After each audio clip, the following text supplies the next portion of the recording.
A series so popular, so successful that it helped change the course of an industry, a studio, its founders, and their friendship. It made history, it made money, and it made enemies. Hi, I'm Dan Larson, and this is the history of Inspector Gadget.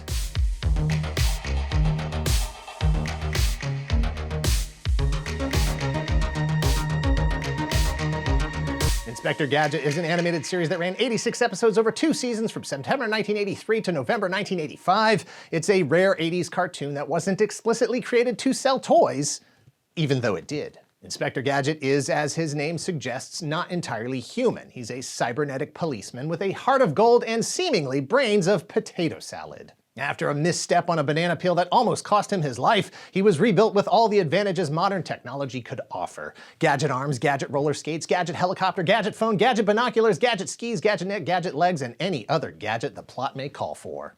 As a duly deputized law enforcement officer of Metro City, he's tasked with rooting out the most dangerous and spectacular villains in existence. In particular, the organization MAD and its leader, the mysterious Dr. Claw. While his jurisdiction technically ends at the city limits, he's empowered to go wherever necessary to make sure that justice prevails. Thankfully, he's not alone on his journey. Whether or not he knows it, he's assisted by his niece Penny and their dog Brain. Penny is the real crime solver, smarter than literally everyone else in the entire show, from Chief Quimby to Dr. Claw himself. And Brain is too. The name is appropriate. Penny and Brain are the real heroes traveling the world, solving the cases and fighting the forces of MAD, helping to grow the legend of the world's greatest detective, the cybernetic cop, Inspector Gadget. I spend a lot of time researching and writing about various pop culture things, and some would say that makes me an expert. On the other hand, I don't spend any time learning about woodworking, simple machine engineering, or basketball, but I want to feel like an expert. KiwiCo gives you or your child everything you need to not only build a monthly project, but learn about the process and have fun long into the future when you're done. Can't play basketball? No problem. This is Trashketball. KiwiCo can help bring the search for knowledge, exploration, and interaction into the real world with KiwiCo Crates. Each monthly crate contains a project that is fun, educational, and produces an actual physical object you can continue to use and improve your garbage jump shot. KiwiCo's crates are available in clubs designed to advance from project to project along a deliberate path. For instance, KiwiCo Labs is designed with engineering in mind. It's the path for cool things like games and robots. So click the link in the description below now to get 50% off your first month of a monthly subscription by going to kiwico.com/secretgalaxy. Again, that's kiwico.com/secretgalaxy, and thanks again to KiwiCo. In 1976, Andy Hayward started working in the Hanna-Barbera warehouse, organizing mountains of cells from their extensive portfolio of animated productions. The same company where his father, Louis Deke Hayward, was the senior vice president in charge of live programming and movies of the week. It wasn't long before Andy himself was working his way up the Hanna-Barbera chain of production. By 1980, he was a writer and story executive. He had a hand in pretty much all the cartoons Hanna-Barbera released at the time, from the Flintstones to the Jetsons, the Super Globetrotters, and Scooby's All-Star Laugh Olympics, which included a character called Dino-Mutt. We'll come back to that. During the summer of 1980, Hayward, who spoke fluent French, met Jean Chalopin, the founder of Deke Audio Visual, a small animation studio based in Paris, France. Deke produced shows for the European market, which included 2 series directed by Bruno Bianchi, Crow and Bronto in 1978, and Archibald the Magician in 1980. Chalopin and Hayward became fast friends. Chalopin knew about Hayward's portfolio at Hanna-Barbera and knew that he wanted to start creating shows specifically for the US. He extended an invitation to Hayward to join Deke specifically to help create shows that would be better suited for the US market than what Deke had produced up to that point. Hayward accepted and made it official a year later in the summer of 1981. Hayward has said that he took the job because it was an opportunity for him to move to Paris and take on a larger role in the creation of a new company. It was during that move to Paris that Hayward had an idea for a bumbling inspector who, having slipped on a banana peel with very bad results, was put back together bionically. An idea inspired, at least in part, by Blue Falcon and Dino-Mutt, a dynamic duo Hayward wrote for Hanna-Barbera. For those that don't know, Dino-Mutt was a mechanical dog that utilized miniature transistors that enabled him to extend his robotic telescopic limbs. Dino-Mutt had a tendency to do more harm than good to his owner and crime-fighting partner, Blue Falcon, but never so much that they weren't able to save the day. The inspiration for this new robot cop didn't stop there. Hayward has said he was equally inspired by the $6 Million Man, Mission Impossible, Inspector Clouseau, and of course the James Bond parody television series Get Smart, starring Don Adams as Agent 86. When Hayward joined Deke, they were already taking big steps toward a more competitive presence in the industry with a new series called Ulysses 31, produced and written by Shalapan. For its production, Deke partnered with Japanese animation house Tokyo Movie Shinsha, or TMS. One season of 26 episodes aired from October 1981 through April 1982 in Japan and France. Upon its completion, Deke and TMS began production on a sequel to the popular long-running Japanese Lupin III franchise, based on a popular long-running French franchise. If completed, it would have been called Lupin VII and would have featured the descendants of the original Lupin III characters. 2 scripts were written and 1 entire episode was fully animated with music and sound effects, missing only the voice performances when disaster struck. Turns out that Lupin III creator Kazuhiko Kato never acquired the international rights to the character name Arsène Lupin from the estate of Maurice Leblanc, who created Lupin in 1905. When Leblanc's estate requested a hefty payment for use of the name and concept, Deke chose to shut down the production rather than attempt to pay them with money they didn't have. Deke needed a hit fast, and it wasn't 1982's The Mysterious Cities of Gold, which also aired in Japan and France. Hayward was tasked with taking Deke's American expansion efforts directly to the heart of American entertainment media production. In April of 1982, Hayward moved back to the US to establish the new US branch called Deke Enterprises in Burbank, California. Hollywood. Well, just north of it, but still, Hollywood. Their mission was to adapt Deke's productions to the US, yes, but more importantly to do what Deke was already doing in France in reverse. Instead of developing shows for the European market and trying to sell them in the US, develop shows for the US market that could be sold internationally. Initially working from the kitchen at his mom's house, Hayward began developing Inspector Gadget. So having just left Hanna-Barbera, I had been working on a show there called Blue Falcon, who was a superhero, and Dynamite. And he was kind of a superhero who did everything wrong. His voice was played by Gary Owens, and nothing he did came out right, except he did have a dog that was pretty smart. And I thought, there's something there. There was also something there with the 1960s TV series Get Smart, with Don Adams as a detective who did everything wrong but did have a partner who was pretty smart, and The $6 Million Man, a 1970s TV series about a test pilot who survived a crash that almost cost him his life and was rebuilt with all the advantages modern technology could offer. Bionic eye, bionic legs, bionic arms, bionic... Is this dork made of orange rock like the rest of his body? It's a superhero secret. Shalapan oversaw the production while Hayward wrote the original story Bible, developed the concept, and wrote the script for the pilot. Hayward partnered with director Bruno Bianchi on the creation of character designs. Inspector Gadget was given a dog named Brain to really emphasize who was the smart one and who wasn't. Penny, Gadget's 10-year-old niece, was added when Hayward and Shalapan realized that they wanted to appeal to both young boys and young girls. To help the writers, especially early on in the series, Inspector Gadget was given a core set of gadgets they could utilize but weren't limited to.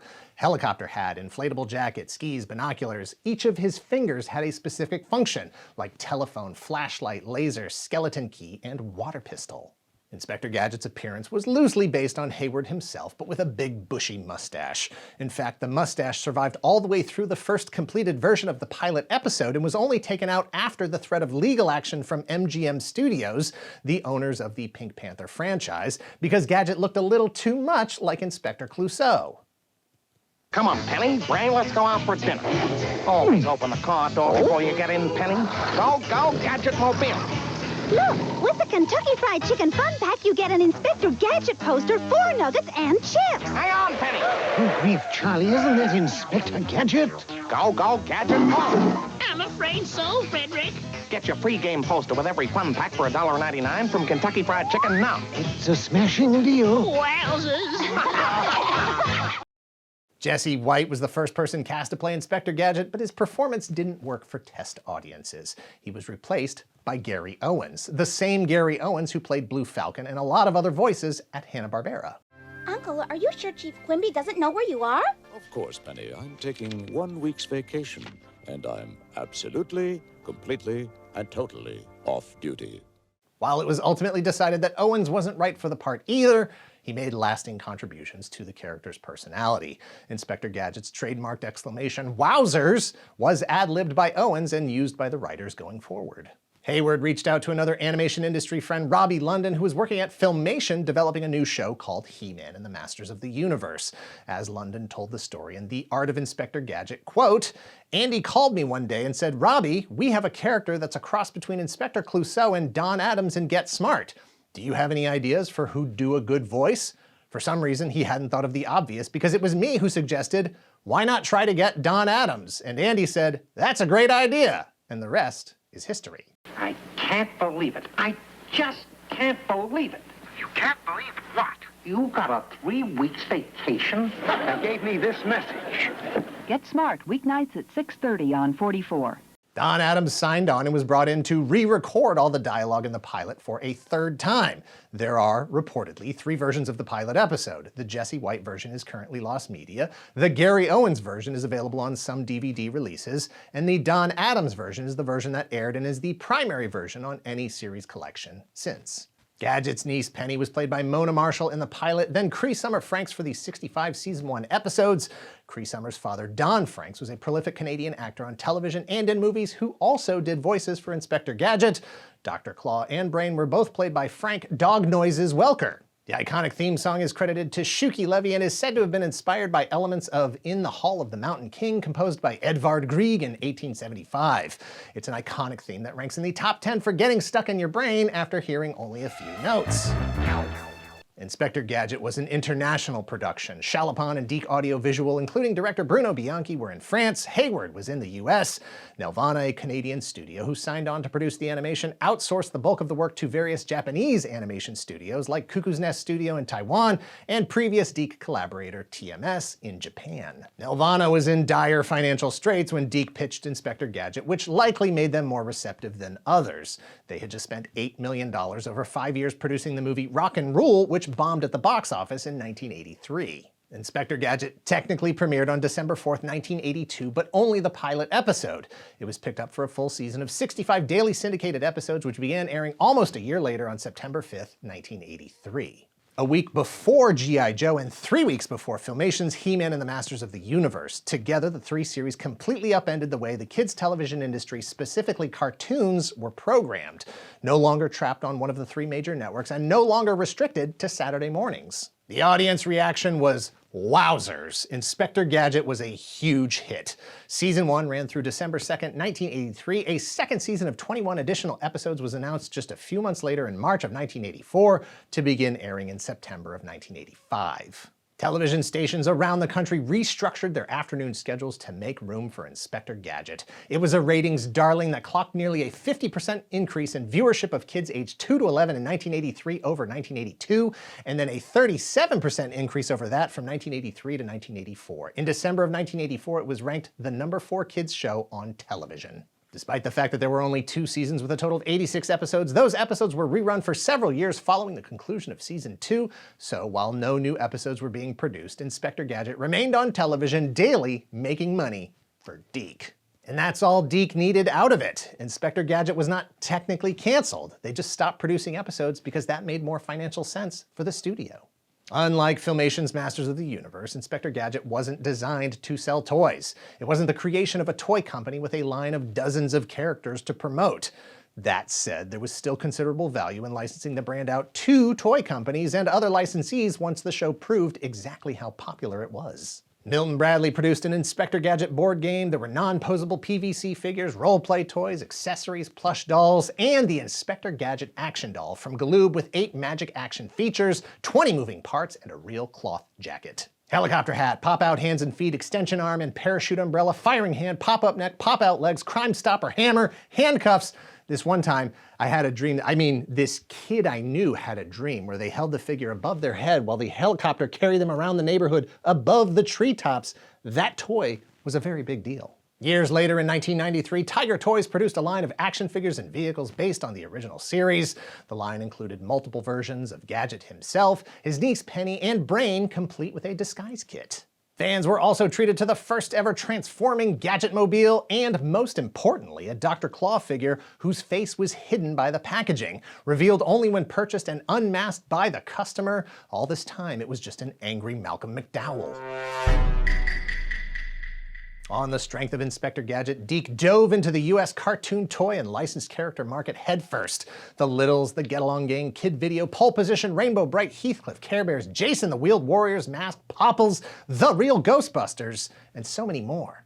They made all kinds of shows associated with kids' products, and thereby a lot of money driven by the partnerships and deals that Hayward made. They were cash flush. And in 1986, that motivated Andy Hayward to partner with Bear Stearns and Prudential Insurance, who put up the $65 million to buy a majority ownership share of Deke Enterprises from Jean Chalopin, whether Chalopin wanted to sell or not. Let the record show that Chalopin did not want to sell, but found himself on the losing side of a leveraged buyout, or hostile takeover as it is more casually known, that drove a wedge between their creative partnership and personal friendship. Chalopin went on to start a new animation studio called Creativity and Development, while Hayward carried Deke and the burden of its new debt into the future. Inspector Gadget only aired 86 episodes over 2 seasons, but those 86 episodes were rerun for years after the show's initial broadcast, exposure that resulted in cameo appearances throughout media as well as sequels and adaptations. For instance, Inspector Gadget made an appearance on the Super Mario Bros. Super Show in 1989. The series, also produced by Deke, featured live-action segments between the animated stories. During the episode Defective Gadgetry, Maurice LaMarche portrayed Inspector Gadget as he sought assistance from the Mario Brothers for emergency repairs. He returned in the episode Treasure of the Sierra Brooklyn to help the Mario Brothers find lost treasure in their apartment. 3 years later, in 1992, Inspector Gadget, once again voiced by Don Adams, returned for a television holiday special called Inspector Gadget Saves Christmas. It is technically the last episode of the original series. The franchise returned with a spin-off in 1995 called Gadget Boy. It's a reboot of the franchise that reimagines Inspector Gadget as a bionic detective with the mind of an adult in the body of a kid, which is, ew. Weirdly enough, Gadget Boy is still voiced by Don Adams, albeit with voice modulation. He's got familiar gadgets to help him fight crime, but this time, instead of being partnered with Penny and Brain, he's paired up with adult Interpol agent Heather. Season 2 in 1997, also known as Gadget Boy's Adventures in History, took Gadget Boy throughout time and famous historical locations. The 52 episodes were the last time Don Adams performed in the animated Gadget universe before his retirement in 1999. In 1999, Inspector Gadget made it to the movie theaters in a live-action adaptation starring Matthew Broderick as Inspector Gadget. Produced by Disney, it also starred Michelle Trachtenberg as Penny, Dabney Coleman as Chief Quimby, and Rupert Everett as Dr. Claw, and D.L. Hughley as the voice of the Gadgetmobile. It performed well enough at the box office for a direct-to-video sequel in 2003. Broderick did not return, so Gadget was instead played by French Stuart. Trachtenberg was swapped out for Caitlin Wax as Penny. D.L. Hughley was back as the voice of the Gadgetmobile. In 2002, Gadget and the Gadgetinis brought Inspector Gadget back to television animation on Fox Kids. Maurice LaMarche returned to the role as the voice of Gadget himself. 52 episodes aired through November of 2003. In 2015, a new CGI series simply called Inspector Gadget introduced the franchise to a new generation. Part sequel, part reboot, it pits Gadget, Penny, and Brain against Dr. Claw and his own nephew, Talon. 52 episodes broken up over 4 seasons hit Netflix in the US in 2017. Inspector Gadget's undeniable popularity in the 80s changed lives and industries. It saved Deke when they were short on cash after pulling the plug on Lupin the Seventh. It saved Nelvana after they were short on cash after Rock and Roll bombed at the box office. It was Inspector Gadget that laid the foundation for Deke to grow into one of the biggest animation studios in the world through the 80s into the 90s, and along with Filmation, Marvel Productions, and Disney reshaped the landscape of children's television for a decade with some of the best cartoons ever made and a whole lot of 22-minute commercials for toys. Deke was purchased by ABC in 1993, who were then purchased by Disney in 1996. Andy Hayward purchased Deke back from Disney in 2000 with the help of new investment capital from Bain and Chase. Cookie Jar Group purchased Deke in 2008 and folded them into their existing operations. DHX Media purchased Cookie Jar in 2012. All of it is now owned by Wild Brain Limited, based in Canada, which is a very long way of saying he's still out there and could come back any day when duty calls. If Dr. Claw or any of the villainous members of MAD show their face now or in the future, they'll be brought to justice by Inspector Gadget. Thanks for watching. Please hit like, hit subscribe if you're not already a subscriber. Thank you very much to those of you who already are. Please visit our Patreon at patreon.com/toygalaxy. Several different tiers to address your specific Secret Galaxy content needs. Check out the Secret Galaxy merch shop at secretgalaxy.shop. All merchandise is physically in stock and ready to ship. Links to all of this in the description below, and let us know in the comments down below. You know, I usually say something like, if you've ever heard of this show or if you've ever watched this show. But if you just watch this video, there's no way you haven't seen this show. There's no way you haven't spent hours of your life watching Inspector Gadget and hundreds more hours with that theme song stuck in your head. So instead, just let me know in the comments down below if you were as shocked, not shocked, as I was to find out that Frank Welker was involved. This is the face I made when I read that part of the research.